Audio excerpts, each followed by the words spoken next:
经济部标准检验局今日表示，这3年伫国内发生3件3岁以下救囡仔无细力甲巴气球吞落去腹肚的案例。标准局也已经伫2019年甲巴气球列入去强制检验重点管理项目。不过，伫咧市面上仍然有不合规定的巴气球，业界若准无限期来改善，上济会当罚到150万。一粒一粒细甲粒仔的吸酒叫巴克球，会使互囡仔吉读壳也动手创作。不过，这个珠仔毋若细甲粒仔囝吸力伤强，比标准值的50毫高斯搁较悬。若无细粒食落腹，效果严重。很可能就会砸到黏膜，砸到不同的肠子，所以循环一缺乏，肠子就会烂。108年就10月1号就开始。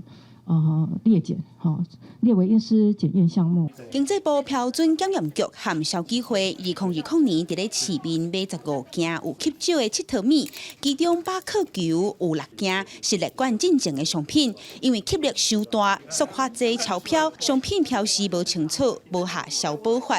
其他4件有吸力的佚佗米，品质无下商品检验法，爱限期改善，无就爱回收。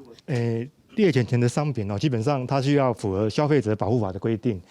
那如果说它不配合限期改正下架，依照消费者保护法第36条，我们是可以处以6万元以上150万元以下的罚款。那如果是列检后的商品，基本上它要符合我们商品检验法的法规，我们是可以处以25万元到250万元之下的罚款。提醒家长摕囡仔经佚佗米，爱看制造商、产地敢有详细的中文标示，也爱特别注意佚佗米的使用年岁和警示，才会当互囡仔生了欢喜，也生了安全。记者民警夏桂林台北报道。